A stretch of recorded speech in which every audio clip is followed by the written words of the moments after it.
Cause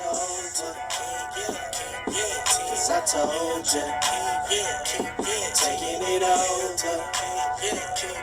See, I told ya.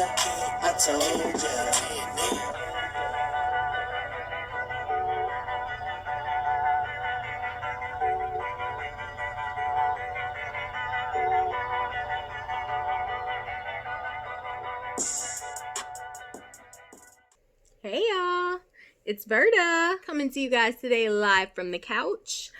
I just wanted to do a really quick video, you guys, about this whole situation with Meg Thee Stallion and Tory Lanez, because I have been disturbed by this situation since I kind of learned more about it.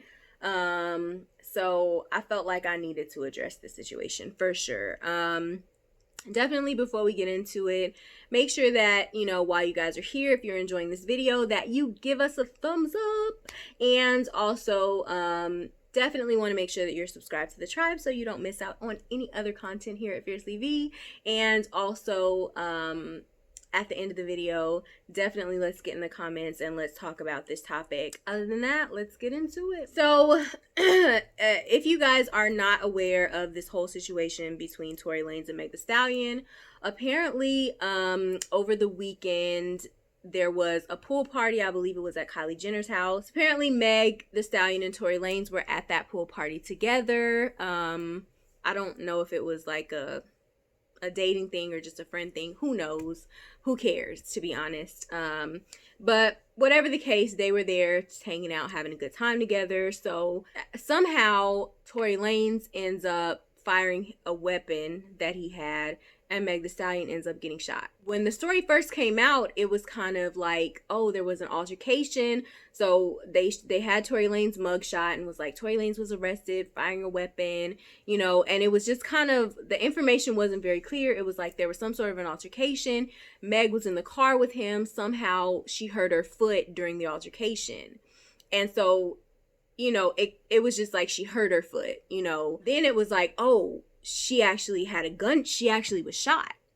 So it was actually a gunshot wound. So then it was kind of like, okay, did she actually get shot in the crossfire during this altercation that involved Tory Lanez? Like, what happened? So, people immediately started making jokes about the situation just because there weren't a lot of details. Nobody really knew what actually happened. Then Meg Thee Stallion comes out with a statement, because initially, when the story came out, it was that both of them had got arrested. But Meg Thee Stallion came out and said, no, I did not get arrested. Tory Lanez got arrested, and she said, it's crazy. Black women are so underprotected, and how, she ended up getting shot and had to have surgery to get bullets removed and stuff. And so then I was like, wait a minute.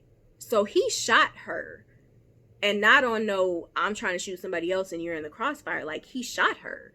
There were so many pictures from that pool party of them.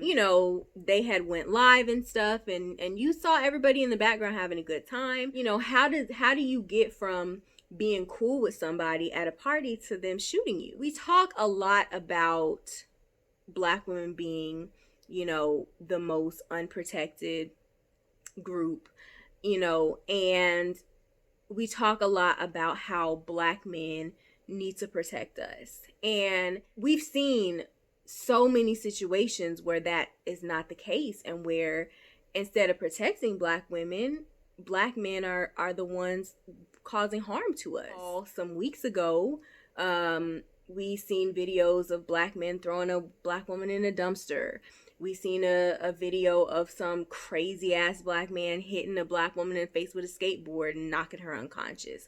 So this has been a conversation that has come up quite a bit, especially in light of the George Floyd protest, because of the fact that Black women are so often on the front lines fighting for our Black men, when they're harmed or killed by police. And then you turn around and those Black men don't protect you. So this story is really disturbing to me for that reason, because here you have Meg, clearly Tory Lanez is someone that she knew and trusted. She's at this party with him. She leaves the party with him. She's in his car. and he ends up shooting her. And I don't know what took place that led to it. I don't know what transpired, but I'm not about to sit here and say I need to know the rest of the story to know how I feel about it, because there is no set of circumstances that makes him shooting her okay. It's such a common theme that I hear a lot in having conversations with Black women, and just as a Black woman myself. You know, the Black men in my life that I know, love, and trust, I feel very safe around them. My brothers, my close friends, like, I feel safe around them for sure. But that's it. Black men are just as much of a threat to Black women as anybody else. A lot of people are not gonna want to hear that, but it's true. When you look at Black men, you know, they absolutely have a hard time in this country because they are so often seen as a target. And I completely understand that. I completely recognize that. You know, you have so many people against you as a Black man in this country, and it sucks. But the one thing that you don't have to worry about is your safety with Black women. Now, of course, I'm sure somebody could pop up with some example of a Black woman causing harm to a Black man. Okay, I'm sure you can find an example somewhere. But what I mean is, Black men typically do not have to fear for their safety in the presence of Black women. That is not true for us. We see it so often, Black women being victimized by Black men. And again, I'm not saying that, you know, that's the only threat to us, but what I'm saying is that Black men are just as big of a threat to us as everybody else. I'm just as scared of this random Black dude walking towards me as I am of this random white dude walking towards me. It is just as likely that Black man walking towards me is going to cause me harm as the other guy, you know? And I think this is an uncomfortable conversation that nobody wants to have, especially now that we are in this racial climate where people feel that it's so important for us to stick together as Black people, men, women, you know, it's important for us to stick together. And I understand that. That's true. But, you know, when we have a situation where, you know, you have Meg go to a party with a friend of hers and leave the party and end up getting shot by that friend, we have to talk about this, y'all. We have to talk about it. I just seen a video of Lovey, who is a super popular blogger, if you don't know her, you know, talking about a woman that was recently murdered by her boyfriend. A Black woman was killed last night because her ex-boyfriend did not want to accept the fact that she said she didn't want to be with him. So he drop-kicked the door of her house at nighttime, in the middle of the night, and 14 bullets went off. 12 of them hit her in the chest. 2 hit the 4-year-old that was laying next to her.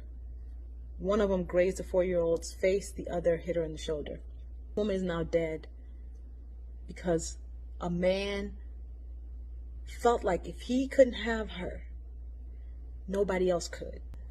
This is not a strange occurrence. This is not rare.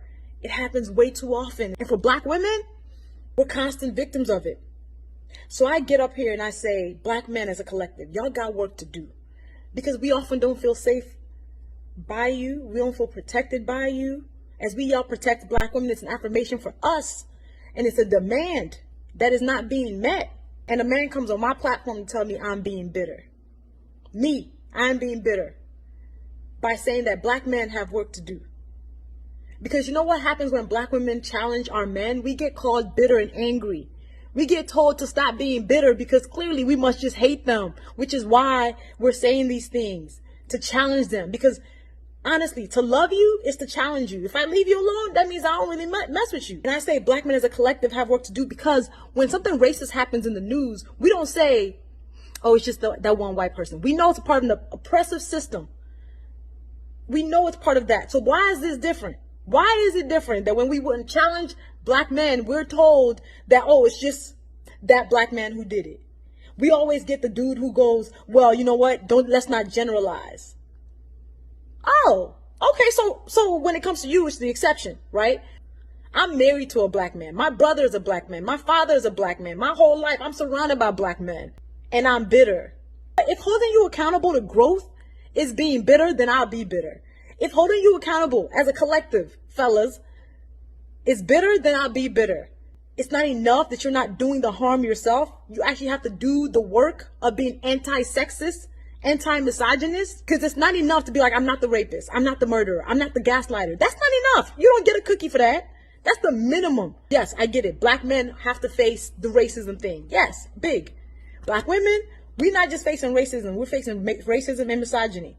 We're not safe outside, and now we're not safe inside. So if holding y'all accountable is being bitter, then you know what? I'll be that.